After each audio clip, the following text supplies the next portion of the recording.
Esse vídeo vai tratar de um assunto muito interessante, que é o file sharing, ou compartilhamento de arquivos. Então, o compartilhamento de arquivos está presente desde o começo das redes de computadores. Então, a primeira motivação na construção da ARPANET foi o acesso remoto de computadores, ou seja, emulação de terminal. Mas fazer uso de computadores remotamente, realizar experimentos e não compartilhar os arquivos dos resultados não faz sentido. Então, os primeiros dois protocolos usados na ARPANET foram Telnet e FTP para transferir arquivos. Mas antes do uso por rede, o compartilhamento já era feito por fitas magnéticas, depois disquetes, depois foi evoluindo. Então, essa ideia a gente vai conversar aqui hoje. Os arquivos eram compartilhados por meio de listagem de códigos de cartões perfurados também. Porque quando não se tinha como compartilhar um sistema, porque não existia ainda a fita magnética, e sim apenas a entrada de dados com cartão perfurado, o próprio cartão era a mídia. Então, esse cartão perfurado aqui, então cada uma desses padrões aqui representam códigos ou dados, dependendo do que está se fazendo. Que nesse caso são cartões da linguagem de programação COBOL. Tudo bem. Então, vamos lá. Então, nos anos 70, então a gente está ali no final dos anos 60. Agora, nos anos 70, quando o ambiente residencial aí tinha poucos computadores, né? E ainda com pouquíssimos recursos para comunicação e armazenamento. Então, o armazenamento aqui era feito em fitas magnéticas. E raros usuários tinham modems para conexão em BBS. O que eram as BBS, né? Como se fossem os primórdios aí dos nossos provedores. E disponibilizavam arquivos lá, mas os arquivos eram armazenados em fitas. Como é que era feito esse compartilhamento? Duplicando fitas, baixando arquivos desses BBS ou fazendo enlaces modem ponto a ponto com outro modem e fazendo download de alguém que tivesse arquivos também. Então, já no fim da década, começou a aparecer os primeiros drives de disquete que tinham maior capacidade de armazenamento. Então, essas coisas vão andando em conjunto. Para se poder compartilhar arquivos, tem que ter uma forma de armazenamento e uma forma móvel, né, removível de armazenamento, para poder fazer essa troca. Então, aqui, as unidades de fita cassete, aqui um Commodore 64, computador de 82, muito popular, né? Computador pessoal mais vendido da história. E aqui um leitor gravador de fita cassete mesmo, fita de áudio comum que se tinha aí nos anos 80, 70, até 90 também. As BBS eram como se fossem provedores, claro, com uma escala bem menor, né? E aí existiam protocolos específicos, aqui no caso Zmodem, para baixar os arquivos. Aí se baixava o arquivo, se armazenava numa fita cassete ou num drive de disquete. Era essa a realidade desse momento aqui.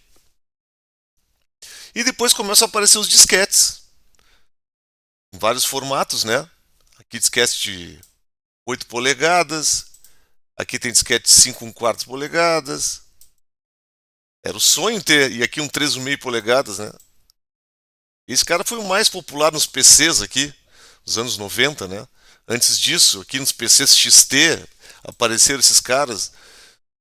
Alguns computadores tinham HD, mas eram raros. Então, vamos lá.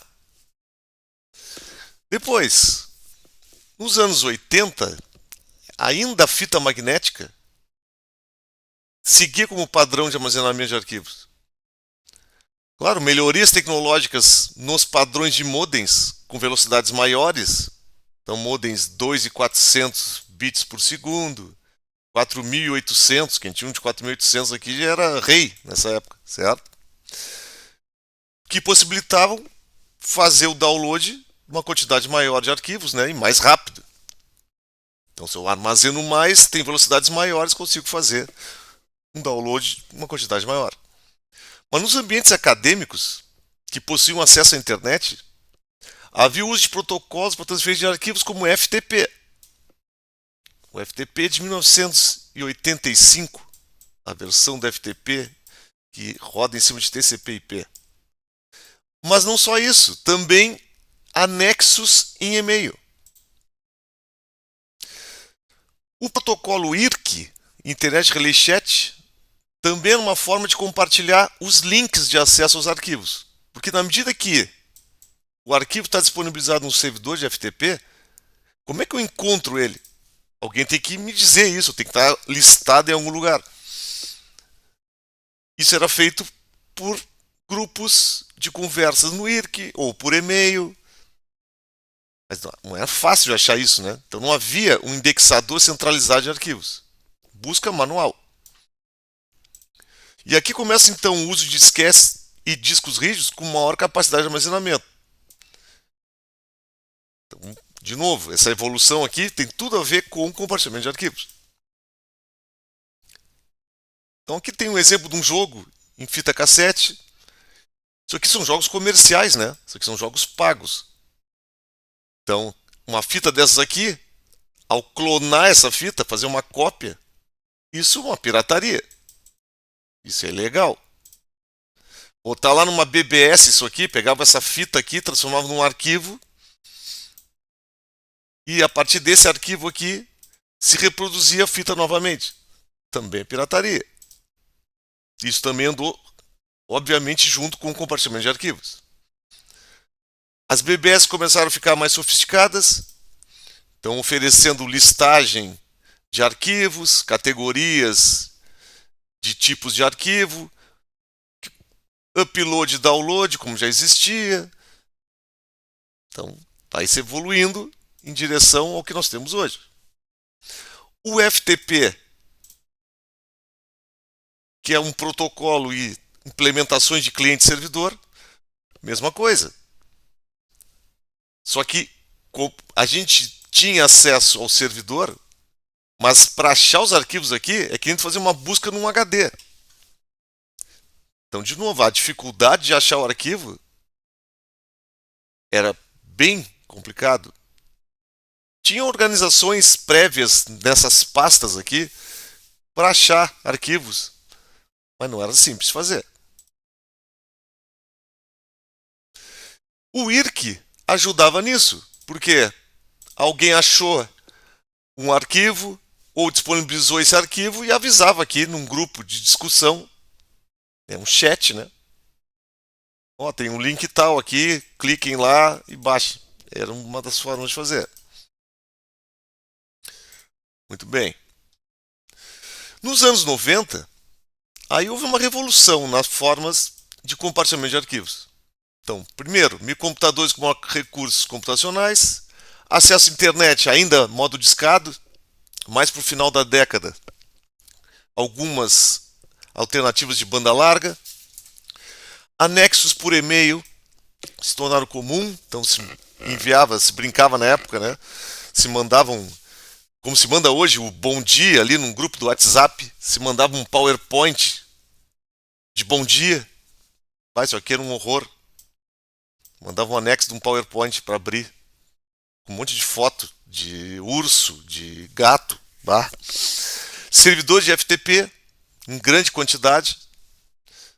Aqui começam a aparecer grupos de troca de arquivos na Usenet. Então, esse Usenet aqui era como se fossem grupos de discussão, de texto, mas aí começa a ter grupos de troca de arquivos binários. Isso existe até hoje, em grande escala, inclusive. Então, muita pirataria em cima da Usenet. Isso se mantém hoje, basicamente é isso que está acontecendo. canais de IRC, então canais específicos para troca de arquivos, e arquitetura web, então www com seus navegadores, servidores, e as primeiras máquinas de procura com indexação de arquivos. Antes até do Google, já existiam indexadores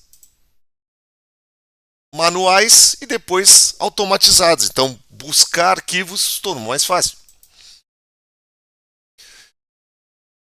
Além disso aí, o próprio IRC possibilitava a comunicação direta entre clientes, então tu podia transferir arquivos fazendo algo similar ao que é o peer-to-peer, então arquivos sendo enviados entre usuários sem ter um servidor intermediário.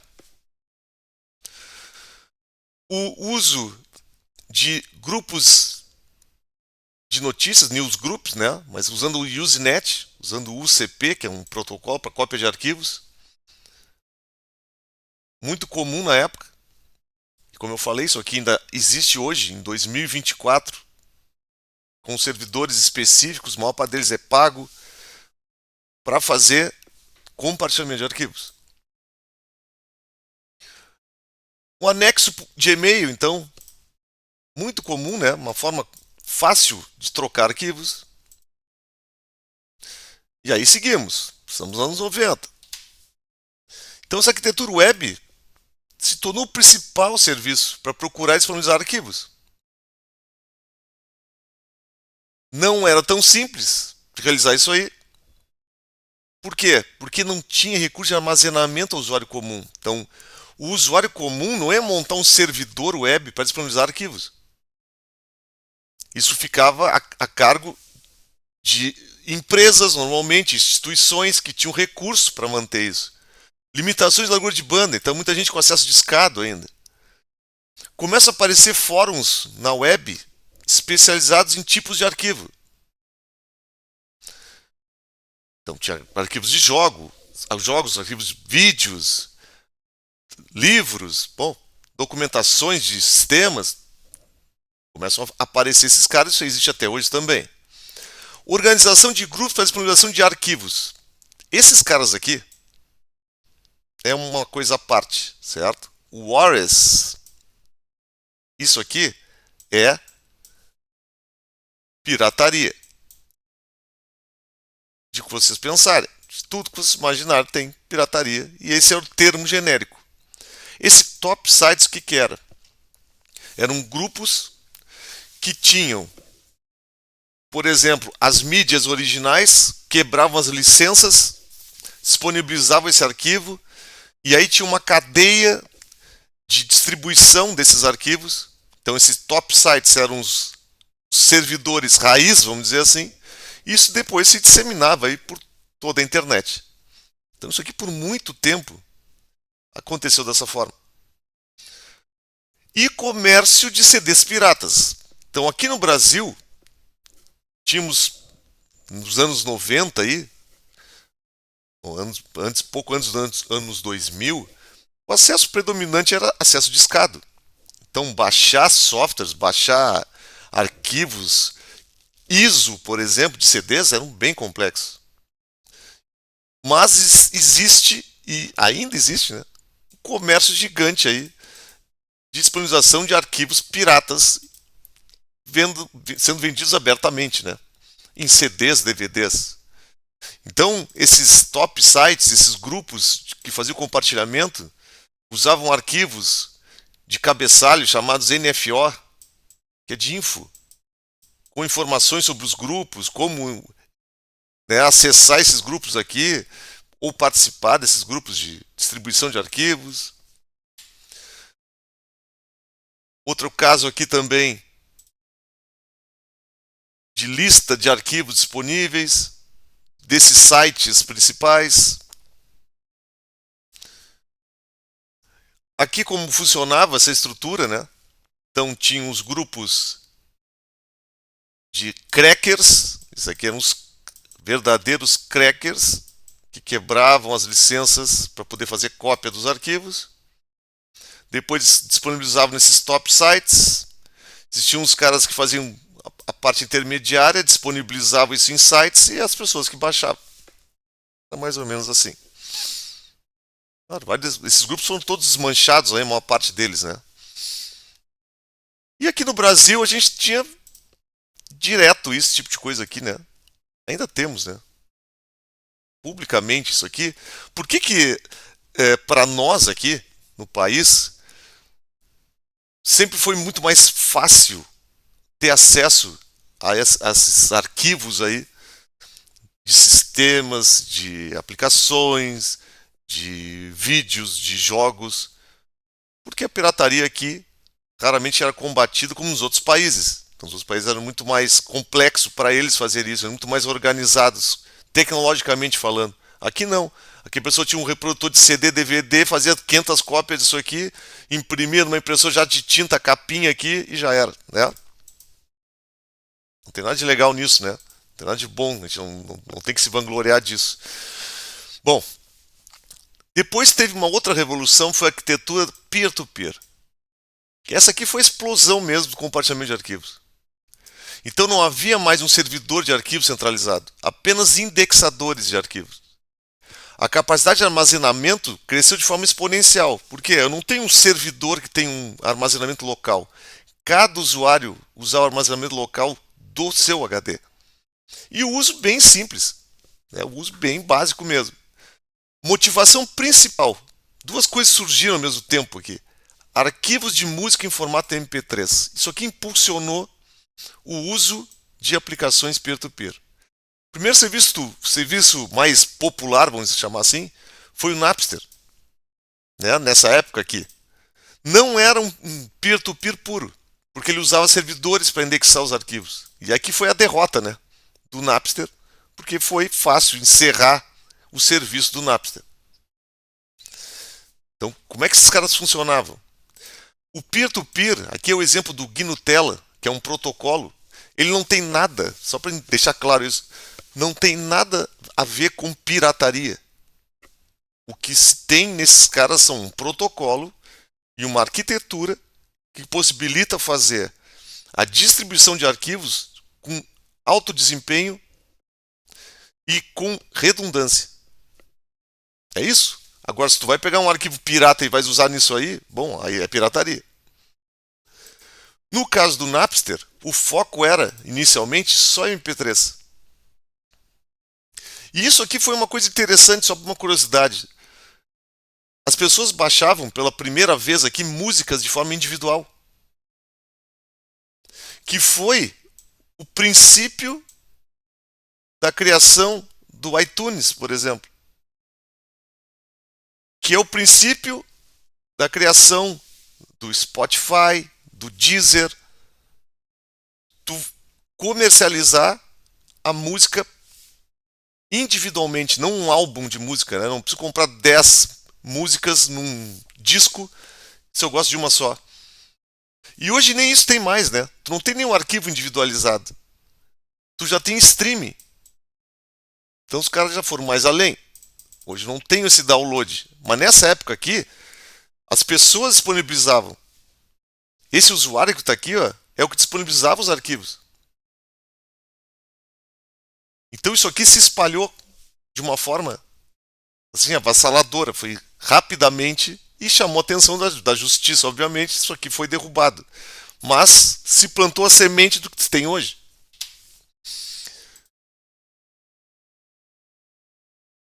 Mas assim, a troca de arquivos de forma direta, em rede, entre usuários, não era novidade. Já havia essa funcionalidade em serviços de mensagens instantâneas, no IRC com Direct Client, que era digamos, uma funcionalidade para tu trocar arquivos diretamente com alguém que estivesse conversando. O próprio o MSN Messenger tinha isso, o ICQ, né, o ICQ também, o Yahoo Messenger. O problema deles é igual dos outros que já tinham antes, que não eram serviços escaláveis e não havia busca de arquivos ou indexação dinâmica de arquivos. Então o grande problema sempre é encontrar o arquivo certo. Então esses caras aqui já tinham como fazer trocas. Você aqui está fazendo um envio de um arquivo entre usuários. Daqui da mesma forma usando o ICQ. Esse cara aqui é um indexador de arquivos. Antigo, certo? É o precursor do Google. É, por aí. Aqui podia se fazer buscas por arquivos e eventualmente achar esses caras se estivessem indexados.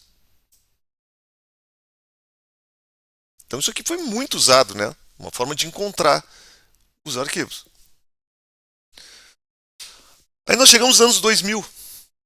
E aí começam a aparecer dezenas de serviços peer-to-peer. Tem dois aqui, como Kazaa e Emule, foram bastante populares aqui no Brasil. E quanto mais popular, maior disponibilidade de arquivos. Então, uso de recursos com servidores de indexação dinâmicos, portas de comunicação aleatórias, criptografia no protocolo, tornava-se complexos a detecção do tráfego pelos provedores e a identificação dos donos dos arquivos pela justiça. E aqui começou um grande problema. Porque quando se tinha um servidor centralizado, para fechar o serviço, bastava achar o responsável pelo servidor e indiciar ele na justiça, por exemplo. Só que agora ficou muito difícil fazer isso. Tu tem milhares de pessoas, ou milhões de pessoas, no mundo inteiro disponibilizando arquivos. O armazenamento em CDs, DVDs graváveis, que também foi uma febre aqui, né? Possibilitava acesso aos arquivos para os usuários sem acesso à internet em banda larga. Então, a indústria da pirataria aqui bombou. Porque bastava ter um gravador de DVD e um acesso à internet rápido que tu poderias fazer a cópia dos arquivos e disponibilizar por meio de venda, né? Então aqui o uso do Kazaa. Então busca, por exemplo, fazer uma busca aqui por Pink Floyd. Vai achar todo mundo que tem aqui o nome, alguma coisa de Pink Floyd. Então era assim, uso bem fácil. Aqui o Emule tinha o mesmo princípio. Aqui está fazendo uma busca por Knoppix. Aí tem o tipo de arquivo, qual é a forma de acesso. Então assim, ó, muito bem construído isso aqui, né? Funcionou muito bem por muito tempo. Mas até os servidores que eram os indexadores começaram a ser fechados, né? E aqui no nosso país, novamente, nossa promoção aqui, né?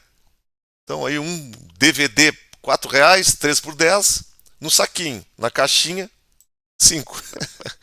Cara, demais. Muito bem. O que começou a aparecer também, aí no início dos anos 2000, na década de 2000, 2010, sites para disponibilização de arquivos de forma anônima, que são os chamados cyberlockers. Então, os mais conhecidos aqui, o RapidShare, depois o Megapilode, 4Share, Mediafire e dezenas. Um dos problemas, né, o desempenho para download de sites era bem restrito, ainda é, né, porque esses sites ainda existem, grande parte deles. Então é necessário criar uma conta, em alguns casos, pagar para obter melhores condições de download. Alguns serviços tinham forma de buscar arquivos, mas a maior parte não. Tinha que ter o link para fazer o download. Então tinha que saber o link previamente para fazer o download. Então aqui o RapidShare, tinha que ter esse link aqui, né? Alguém tinha que disponibilizar esse arquivo aqui, o link dele, né, para tu poder baixar.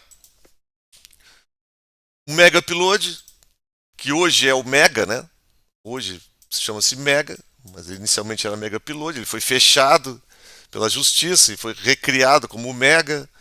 Todos têm o mesmo princípio, né? O que esses caras ganham aqui? Na verdade, qual é o valor?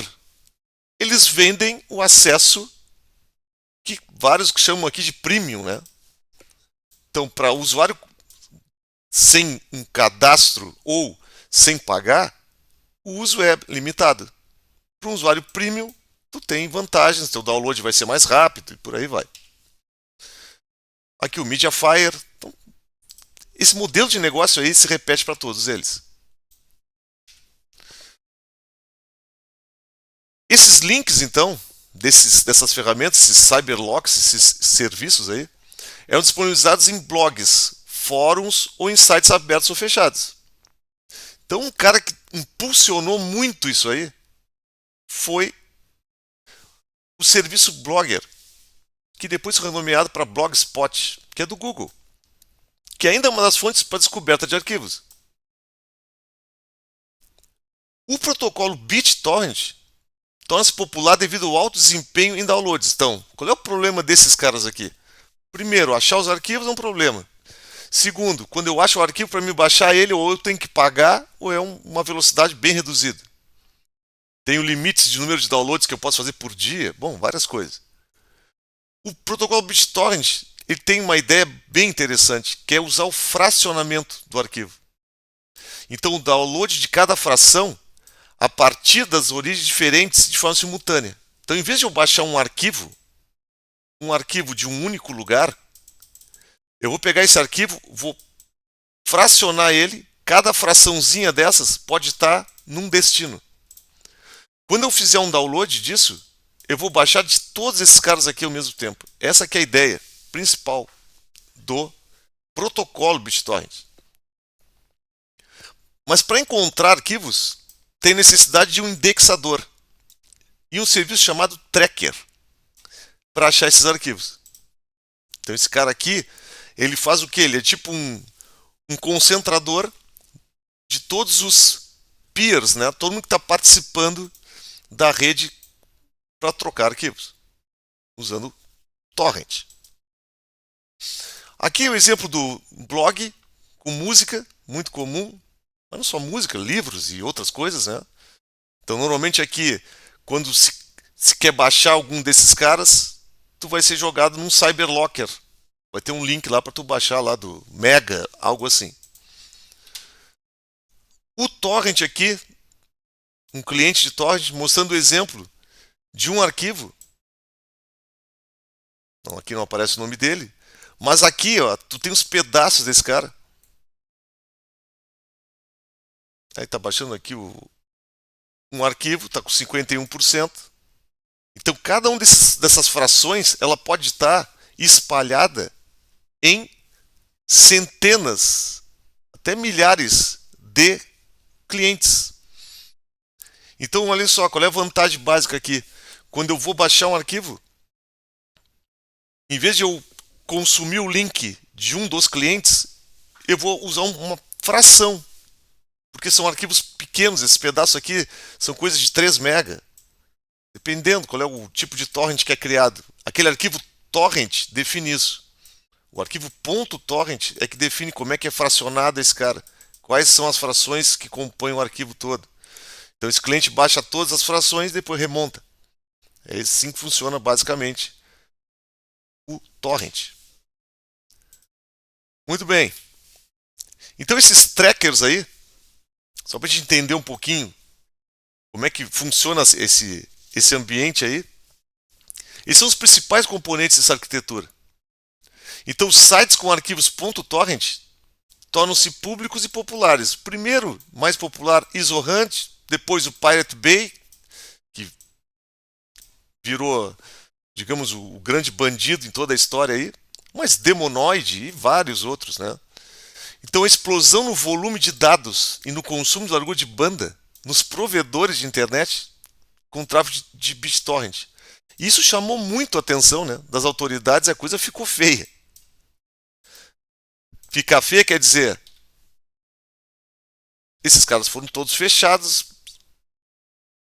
Quando conseguiram identificar os donos aqui desses sites, eles foram indiciados, presos. Então, o que era esse Pirate Bay? Era um indexador para fazer buscas de arquivos .torrent. De posse de um arquivo .torrent desses aqui, tu poderia fazer o download. E enquanto tu está fazendo o download, tu também faz upload para outras pessoas. Então, todo mundo ganha nessa estrutura aqui.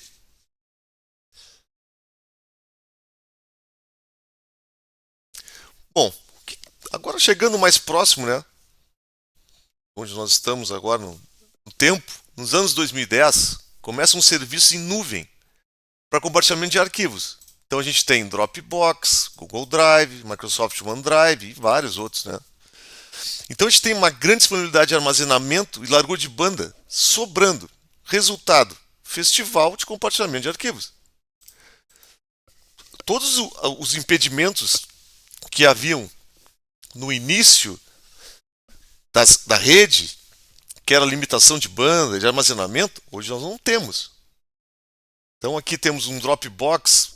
Ah, mas tem a conta gratuita que é limitada. Não, mas tu tem recurso técnico para poder pagar mais armazenamento sem problema. Do Google Drive, mesma coisa. Do OneDrive da Microsoft. Então, quer disponibilizar um arquivo? Coloca o arquivo ali e compartilho ele. E aí, compartilha onde esse arquivo? Esse link? Por e-mail, pelo WhatsApp, pelo Telegram, pelo Facebook, pelo Instagram, pelo YouTube. Bom, hoje em dia é fácil, né? De fazer isso. Nos anos 2020, tiveram umas mudanças bem importantes, né? No interesse do compartilhamento de arquivos. Por quê? Porque os serviços de streaming de música e filmes possuem um valor razoavelmente baixo, te dão acesso aos filmes que antes eram baixados, às músicas que antes eram baixadas, as plataformas de jogos online também têm um valor de uso relativamente baixo, tu tem a disponibilidade dos jogos aqui, tu tem a facilidade, tu tem a garantia de não ter vírus, por exemplo, não ter um malware embutido aí, tu não estares, por exemplo, fazendo algo ilegal, as várias vantagens aí. Tu não consome um HD, tu não precisa ter um HD. Várias pessoas hoje em dia não têm computadores em casa, só tem um tablet, só tem um smartphone. Ela não tem onde armazenar essa quantidade de volume de dados necessários para assistir esses filmes todos que hoje se assiste por streaming. Então as coisas mudaram. Então a gente parte aqui para um Spotify, para um Netflix, para a plataforma Steam, de jogos, né? O mesmo acontece para aplicativos. Então, aplicativos, serviços em nuvem, um Google Docs, um Office 365. Pô, o Office era o campeão de pirataria da Microsoft. Hoje tu paga um serviço com valor razoável e tu tem os recursos. Então, o desinteresse é nesse sentido. Outra coisa, complexidade na quebra de proteções de licenciamento. Isso é um baita problema, que antes, na época romântica aí do compartilhamento de arquivos, não é que era mais fácil, a tecnologia naquele momento também já não era tão desenvolvida, mas era muito mais fácil fazer essa quebra, porque tu não tinha a conexão na rede, tu não tinha a validação do software em algum ambiente em rede. Era simplesmente local, você botava uma licença, se fazia a quebra da proteção e já era. Hoje em dia, muito complexo fazer isso. E outra, serviço de streaming de TV e filmes alternativos. Então, no final das contas, alguém está compartilhando os arquivos. Porque como é que esses caras fazem isso? Na base da pirataria. E onde é que eles buscam essas informações? Hoje, basicamente, em serviços como Usenet ou Torrent. É assim que é feito. E aí transformam num serviço e vendem isso, né? Por exemplo. Então aqui o Google Drive, desculpe, o Office 365 e o Google Docs também é o mesmo esquema. Aqui o exemplo desses serviços de PTV que disponibilizam filmes e séries. Da onde vem isso aqui? Isso tem que estar feito o download de algum lugar, isso tem que estar disponibilizado de alguma forma. Então, de uma forma ou de outra, ainda continua tendo esse volume de arquivos. Só que para as pessoas comuns, vamos dizer, não é uma coisa tão necessária. Porque o serviço de streaming, a forma de uso de nuvem, tirou um pouco o interesse disso, né? Então, assim, resumo, né? O compartilhamento de arquivos sempre esteve presente na história da computação. Por quê? Necessidade de sistemas e dados estarem em diferentes locais físicos. Com o uso de redes, computadores, houve a facilitação para os compartilhamentos. Então, desde o uso de fitas magnéticas aí até o streaming. O volume de arquivos compartilhados não diminuiu ao longo dos anos e nada indica que haverá mudança nessa tendência. Vou mostrar algumas estatísticas logo em seguida aqui. Os arquivos ficaram maiores e em maior quantidade. É isso que aconteceu. Então nós saímos lá de um disquete de, sei lá, aqui com 180K, 360K, 720K, 1,4 mega, 2,88 mega, 2,88 megabytes.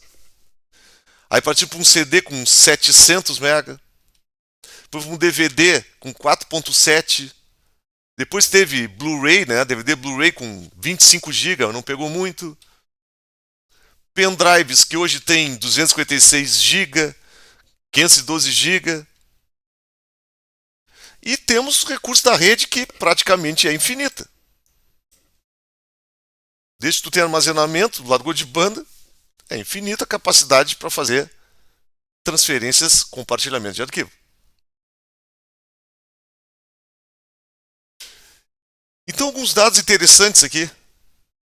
São dados de 2017.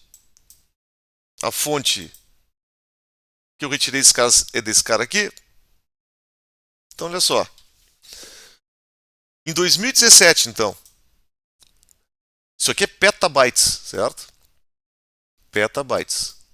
Vocês vejam que temos um aumento gradativo aqui de volume de arquivos compartilhados. Então chegamos aqui a 6.000 petabytes, né? Seriam 6 zettabytes, é isso? É muita coisa. Por ano. 28 milhões de pessoas. Eu acho esse número aqui muito baixo, certo? Mas compartilho arquivos todos os dias em serviços de peer-to-peer. Ou seja, hoje em dia basicamente torrent ou Usenet, né? 6 bilhões de arquivos compartilhados todo ano em redes peer-to-peer. Tipos de arquivos que são mais comuns no compartilhamento. Filmes, 5 bilhões. Séries de TV, 2,5 bilhões. Jogos, 1,8 bilhões. De arquivos, isso, né? E música, 1 bilhão. Isso aqui tudo não deve ter diminuído muito, não. E aqui, para fechar, os países campeões de compartilhamento de arquivos. Temos a Rússia aqui, isso aqui, dados de 2017. Rússia, China, Índia. Aí vamos ver a população desses caras aqui. Todos são maior que o Brasil, né? Estados Unidos também é maior. E nós estamos em terceiro. Isso quer dizer o quê? Isso quer dizer que nós pagamos mais caro pelo software que nós temos aqui, pelos serviços que são prestados aqui no Brasil. Várias empresas não vêm para o país, não tem escritórios aqui. Então, nada bom essa estatística, né? Muito bem. Aqui eu fiz, aproveitando esse material todo, disponibilizei uma linha do tempo aqui. Uns fatos principais sobre compartilhamento. Está disponível nesse link, no GitHub. Remonks aqui vocês vão encontrar facilmente. File Sharing Timeline. Tem formato PDF e PNG. Que é bem sucinto aqui. Por décadas, né? Quais foram os eventos aqui que movimentaram o mundo aí do compartilhamento de arquivos. Então, pessoal, em resumo aqui, uma passagem rápida, né? Porque isso aqui tem história para cada um desses eventos que acontecem aqui, né? Para cada um desses tópicos. Mas, em geral, o compartilhamento de arquivos é algo que está no nosso dia a dia, é extremamente importante. Não significa pirataria, olhem bem. Nenhum momento aqui está se dizendo que compartilhamento de arquivos é pirataria. Acontece pirataria, mas acontece isso, né? Não pelo motivo dos protocolos, não pelo motivo da arquitetura, e sim pelos usuários, né? Pelas pessoas que fazem uso do serviço. Então, espero que seja útil para vocês.